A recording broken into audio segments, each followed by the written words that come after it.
Welcome to another weekly Wizardly Review. Every week we select works from the DM's Guild to review. This is where we break them down to see how it all fits together.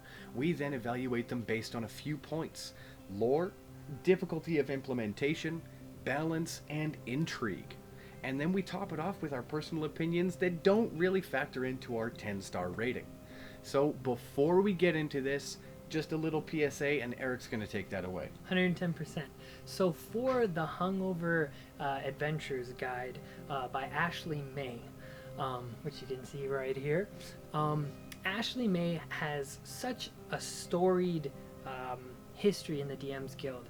Her products, as she describes them herself, are mainly focused around fluff material, so essentially what the party and characters do on their off time, or just things that are not as front forward as, like, you know, the main bad villain in a campaign, just kind of the things that happen along the sidelines, like her romance guide, as well as you know, even why some players, when they can't show up to a game, what that character actually did, and giving reasons for why a player isn't actually there, or a character did not go on that certain quest.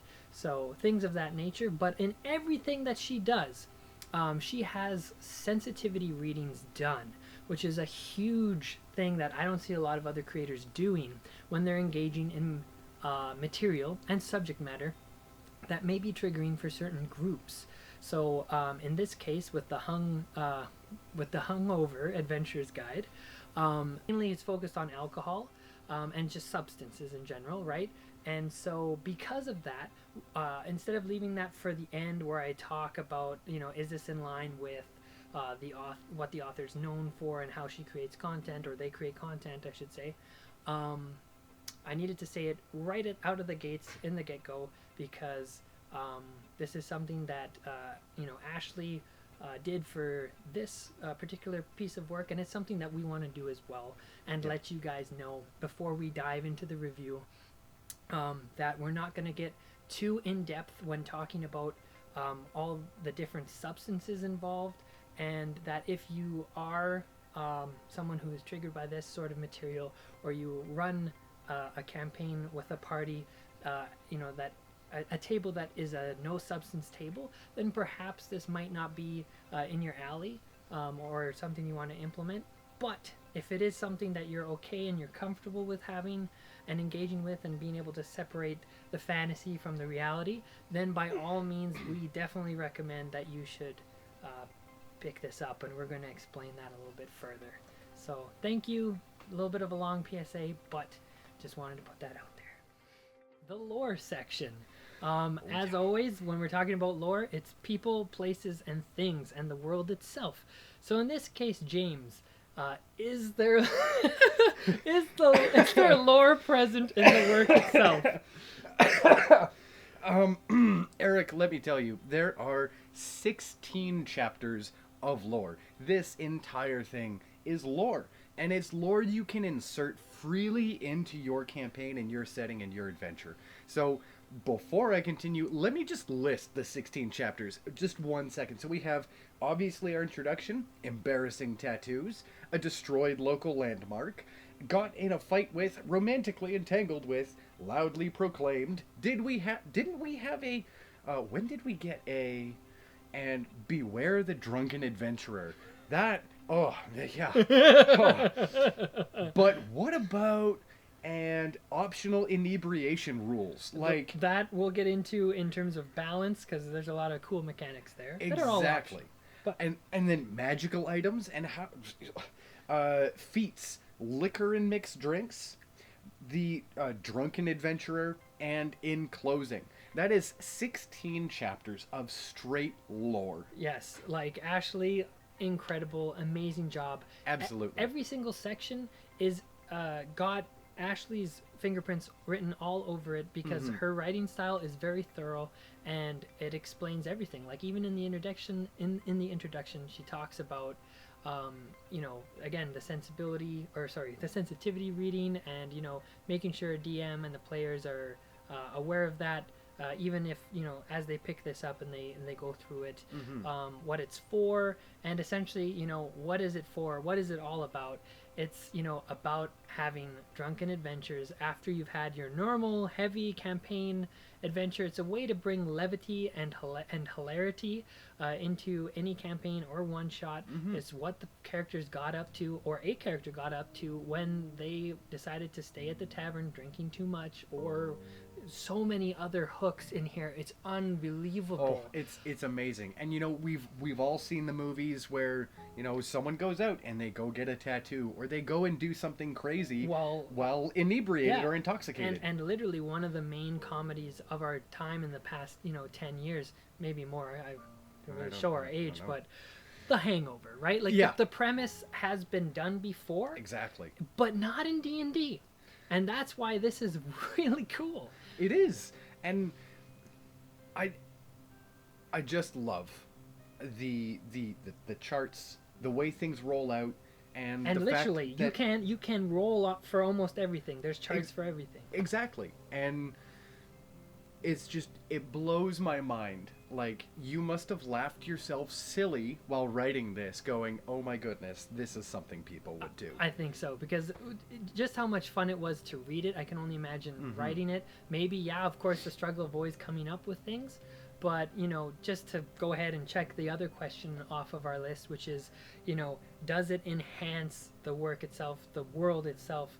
Absolutely. This will enhance your table's lore tenfold, because what you're doing is you're creating memories, or rediscovering them, I should say. Yep. And just building so much more depth and humanity into your murder hobos. Yeah, exactly, right?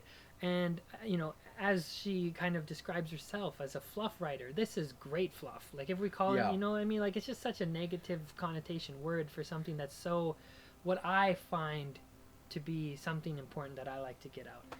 Exactly. So, we're just gonna try and wheel this in and try not to splurge too much, but this absolutely got our wizardly rating of a 10 out of 10 for lore. Absolutely. With an, like, if we could give it 11, I would, but we can't. We gotta try and stay impartial on this one. So our next section is difficulty of implementation.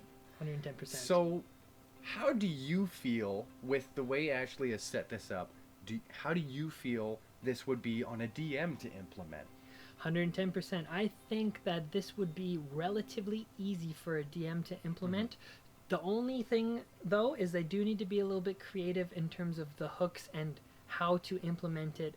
And again, with the asterisks on this one, in terms of making sure everyone at the table is comfortable with the material, what's going to be happening in that specific hook that you would like to happen to the character as a DM. Discuss this with your players in private if it's going to be just one of them, or, you know, discuss it amongst the whole party. Make sure that everyone is comfortable and accepting of the things that could happen to their character while they are intoxicated. Exactly. And, you know, just to kind of to build on that, you know, one of the tips that I was given when I started DMing is just know your players. Know who's around the table, and that's why when you go to start a campaign, you kind of go through high fantasy, dark fantasy. Is it just a fantasy game? Well, there's literally the safety checklists now that are out there that people can go and, like, check boxes off of. So yeah, I would just make sure that you do that. And in terms of, you know, difficulty to implement, you know, Ashley has gone out of her way to make it as easy as possible with all the different charts that you can literally roll on. You know, and giving you other ideas which you can then springboard your own material off of. It's just... Or even the pull out your calculator section. Correct. That, right? like, I'm not exactly great at math. I mean, I'm here in front of a camera. I'm not good at math. I'm not good at a lot of things. But the pull out your calculator section does make it a little bit easier for DMs who want to get into the more number crunching stuff of it, right? Number crunching and the rules lawyers, right? Yeah. So if you have any of those guys around your table, I mean, you know who you are, and it's not a bad thing. That's just a type of player. And at the end of the day, those rules that she set out in section 11 are completely optional. So Exactly. if you don't want to implement them that way, you don't have to. And Yeah. you can just sort of, roll with it. Or if the characters and the players at your table really are, hard-nosed, as as you would say, nit pricks that nitpick a lot. Sometimes. Then you've got a system deeply embedded in math in terms of how to determine the rules for the inebriation, the level of it, and all that. But Exactly. Ashley never lets that be the center of this, because it should never be. What's the center of this is creating hilarious moments that you can look back upon and just be like, wow, that was amazing, hilarious. So sorry, before we start going too long of a lengthy review, then I'm going to ask you, James, difficulty for players to implement. See, I don't think the players would have too much difficulty with this at all, because a lot of the rolling does happen on the DM side, but there is still factors that players do have to account for. And of course, this kind of does touch back to the know your players. Yeah, right? And the player agency and just consent. Right? Exactly, right? Obviously, if, the majority of the group says yes, but there's one person who's like, yeah, okay, I guess, don't do anything too permanent to them. No tattoos, none of that stuff. Just kind of, I don't know, maybe they passed out in a fountain or something. Like Exactly. You can tone it up or scale it, you can tone it down or scale it up. Exactly. As you see fit, and knowing the crowd. Yeah. So in short summary, implementation for players and DMs, I'd say this is like darn near flawless. I guess looking at it from the objective point of view, Yes. and these the new DMs, like with many things, might struggle with this, because then with something so lore heavy, it is very easy for this to run away on a new DM. Correct. You might end up with a whole entire campaign rather than just like A one shot. Exactly. And I mean, if that still fits your style, that fits your style. But for the sake of this review, it would affect the rating, because we're not trying to get work to be tailored for everybody, because then you satisfy no one. Yeah. Rise of Skywalker, we're looking at you. I'm kidding. That's just my personal opinion. Yes. So our wizardly rating, what would you say? Sir? Wizardly rating, I would have to give this a solid 8.5 out of 10. 110%. Couldn't agree more. So with that, we're going to head on into the next topic, which is balance. So when we're talking about balance, we're talking about the stats, the mechanics, the play, and the lore. And how all of that intertwines. So we don't know if you've watched one of our other videos about how we break down these reviews, but when it comes to the balance of lore, lore can be very overpowering, but can be easily countered by some stats in game. Yeah, and So- all these moving parts, the four things that I just mentioned, stats, mechanics, play, and lore, they all intertwine and lean on each other in different ways. Exactly. Which is why this is usually the hardest score for us to try and give somebody. Yes. So yeah, I'll take off with this one if you're okay. Fire away. So the points that I had on this one in terms of balance, it had been mentioned in a couple other reviews that some, as I would say, really nitpicky sort of things could be, some of the mechanics and the numbers to do with inebriation, and in particular with lots of different races that are known to be like heavy drinkers or have like Immunes or resistances to like poison and things of that nature. Do they get bonuses? Do other races have disadvantage against becoming drunk? Are you on an empty stomach or not? At the end of the day, I think Ashley herself, because she responded to it in such a graceful manner, really put it plainly and perfectly, in my opinion, which is, at the end of the day, you create something that's generic and versatile enough, but also detailed enough, which she does in spades, that any DM can use it. And if a DM wants to go that far with the inebriation mechanics and the math, then absolutely they can home do some home rules on that one and take it to the next level. But she wanted to keep it much more not bare bones. That's not the right word to use. Straightforward. But like streamlined. Exactly. There we go. Right? Just so that you can use this at the table in a jiffy to create an awesome adventure that has everyone in stitches. So yes, so that's what I would say in terms of balance with those 4 criteria from my end of things. James? You know what? I think you really hit it there. The way it all ties together is very fluid, and you know what? Maybe I'll be the nitpick, not nitprick. Nitprick is different. So the nitpicks I would have to say is, like I mentioned with new DMs, that can be fairly cumbersome to tackle such a broad spectrum of things to put into play. So the lore behind it, I know I'm a lore nut. Like I've said in previous videos, I'm a huge Destiny 2 fan, and Bife is kind of my hero. But yeah, like I love the deep lore, and even something like this, you could go so far with this. And like even Skyrim had this. You know, you have a drink and then you wake up in a temple of Mara, you're married, and you have to go kill a hag raven. Sorry, spoilers if you haven't done that. It's old now. Yes, but returning to the word. But exactly. You know, you could definitely go off the rails with that, especially for a new DM. And that could be very daunting. So I'd have to ding it for that one. Yeah. Mechanic-wise and numbers and the charts. It does balance the lore and the play, which is you're playing through an adventure where you're hungover and you're trying to undo the deeds that you've done the night before, or recall them. Or even just recall them. Yeah, or dealing with what happened to you, right? And how that plays into the future, right? So, and having that balanced with tables and things you can roll on to, you know, connect those dots. Like for me, like you said, we've dinged it a little bit, but for me, I think this brings us to our wizardly rating of a solid 9 out of 10. Yes. For balance. Absolutely. It's fantastic. Very good job. Wonderful. And this will carry us into our final section, intrigue, and what draws the players and the DMs to this work.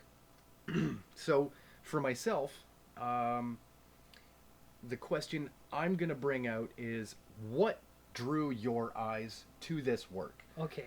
So I'm going to quickly jump onto this one because I know you have a little bit more to say on this than I do. Okay. For me, honestly, the artwork, I really enjoy it. It's that kind of like, oh, just a picture of a barrel on the front page. Okay, Hungover Adventurer's Guide. And you just, the way everything flowed together in the book, the charts were laid out well. Yeah, the layout was very good. Absolutely. And the art style on just the capitalized letters at the beginning of a chapter, I really enjoy that. I little thing for me, maybe that's a personal note, which I can't factor in, unfortunately, but the layout, and the charts, very aesthetically pleasing and very easy to follow along with. For you, what drew you to this? 110%. I really like the art style that's there. The art that is present in the work, I thought was very whimsical and kind of like fit the tone of what this is supposed to be about. This is about levity, having fun, having a laugh. Yeah. So I thought that artwork really complemented that, and it wasn't too overpowering because since it was so very lore heavy, there was a lot of writing in this work and charts and tables, and you know, Ashley has to be able to fit that all in somewhere on a page. So I get that in terms of being an editor and doing the layout. That's a pretty steep challenge to have to do. So if anything, I can say, you know, in terms of maybe the balance of the art and the whole layout, is maybe it was a little bit more word heavy of a document, if anything. So I mean, I don't really even want to like take off points for that, but like it is something to just note. Perhaps you know, something that maybe not all people would be able to sit down and read through in one go. Exactly. So that might be one thing to kind of keep in in check with your mind on this one. It's 28 pages long. Yep, and maybe very just detailed. have it with you. Yeah, exactly, right? And then that way, if you know, for example, that you want to run a romance encounter, then you go to the chapter that has that. Exactly. And then you've got everything that you're going to need for just that one encounter. Because unless you're running a really interesting / strange, I mean, I'm not going to judge anybody, but like if you're running an entire campaign that is just a series of these adventures, this book could essentially be your campaign guide. And you could just traverse through the chapters. Exactly. And just keep going one after another. I mean, a magical tattoo could do a lot of things. Yeah. Right? So, you know, just to kind of pull us back in, to kind of keep us going along with this review, do you feel, silly question, this fits with Ashley May's other works? Okay, 110%. Like I mentioned at the beginning, her writing style is so, it's telltale. She has great diction. And just the style in which she writes, and it's so sensitive, it's so thorough, it's so thoughtful, and very well laid out and structured. Like I said, with her fluff writings, she's also got a guide to romances and how to make more believable romances, either between characters at the table or characters and NPCs to have in the background. She's also got something that is specifically on Fantasy Grounds. Now, James and I do not own a copy of Fantasy Grounds. However, we do have a close friend of ours that does have it, and I've seen it, I got my hands on it, and I have to say it is also fantastic. And that is, I had to go because ... And that essentially explains why, it happens all the time that one week one player isn't able to make it, and then the next week another player isn't able to make it. What do you do with their characters other than just having somebody else play them at the table, or have them just be like asleep or something like that? Exactly. It gives you so many options of why that character had to go do something else. Yeah. And for me, when I was a player, occasionally there would be people in my group that wouldn't be able to show up. So typically they were just kind of either a silent NPC, which wasn't as much fun, or we did something completely different for that campaign day.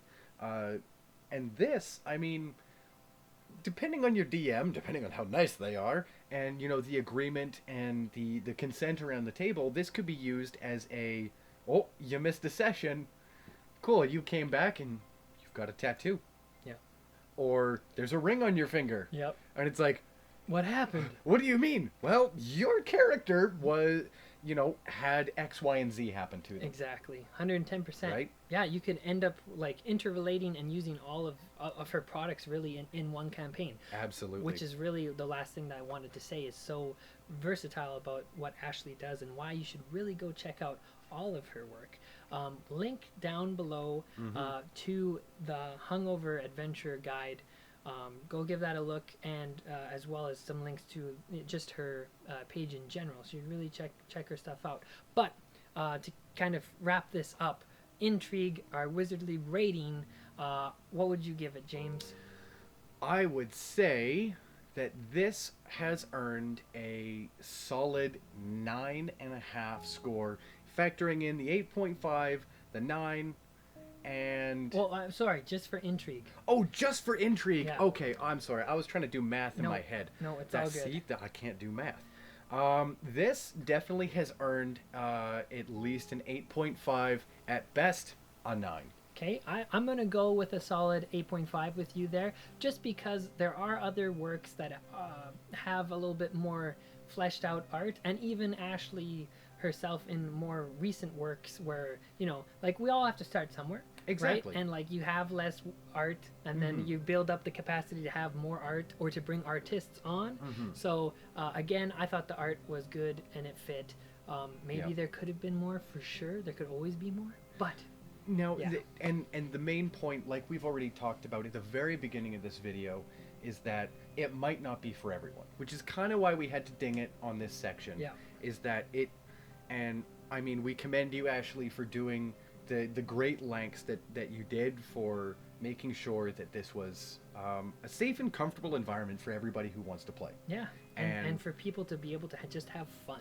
Yeah, but on the objective, this is X, Y, and Z, and here's how we break it down. We did have to take some points off on that section, just for the flexibility of how to fit it into certain groups. 100%.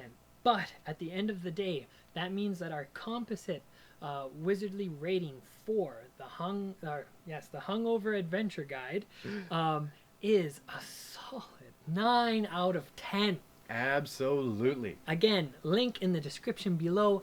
Go grab it now, especially now with all this COVID stuff going on. Yeah. It would be a great way to just have a blast with your peeps over Zoom, Discord, Skype, however you're running your games right now during this period of time. So be sure to go check that out.